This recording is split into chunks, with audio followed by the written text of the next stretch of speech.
জয় ঠাকুর, জয় মা, জয় স্বামীজি মহারাজ, জয় পূজনীয় শ্রীম দিব্যত্রয়ী এবং পূজনীয় শ্রীমর শ্রীচরণে আমি আমার ভক্তিপূর্ণ সাষ্টাঙ্গ প্রণাম নিবেদন করছি। আজ আমি শ্রী শ্রী রামকৃষ্ণ কথামৃত থেকে শ্রী রামকৃষ্ণ দক্ষিণেশ্বর মন্দিরে এই পর্বের ষষ্ঠ পরিচ্ছেদ পাঠ করছি। কীর্তনানন্দে ও সমাধি মন্দিরে ভক্তেরা এই অবতার তত্ত্ব অবাক হইয়া শুনিতেছেন। কেহ কেহ ভাবিতেছেন, কি আশ্চর্য!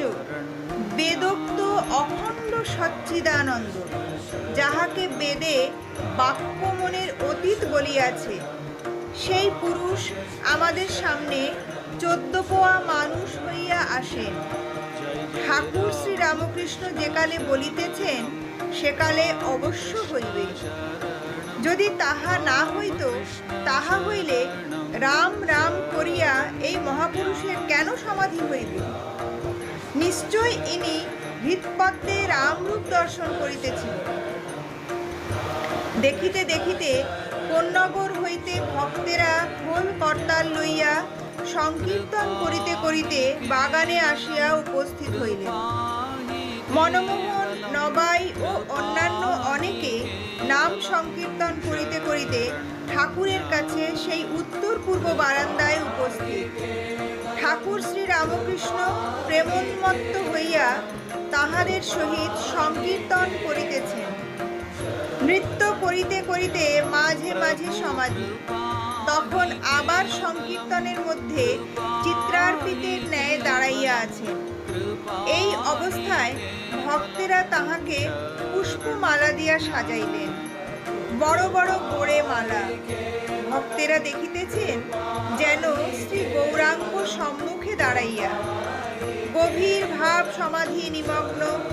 প্রভুর কখন অন্তর্দশা, তখন জড়বৎ চিত্রার্পিতের ন্যায় বাহ্যশূন্য হইয়া পড়েন, কখনো বা অর্ধবাহ্য দশা, তখন প্রেমাবিষ্ট হইয়া নৃত্য করিতে থাকেন।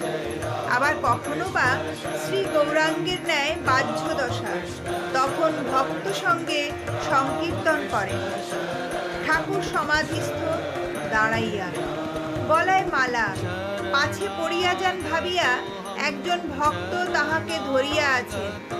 চতুর্দিকের ভক্তেরা দাঁড়াইয়া খোল করতাল লইয়া কীর্তন করিতেছেন।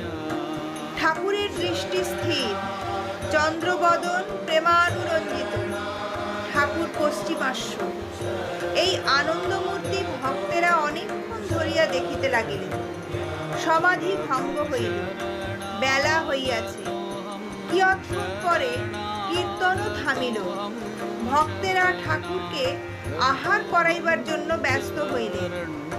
ঠাকুর কিয়ৎকাল বিশ্রাম করিয়া নববস্ত্র পীতাম্বর পরিধান করিয়া ছোট খাটটিতে বসিলেন।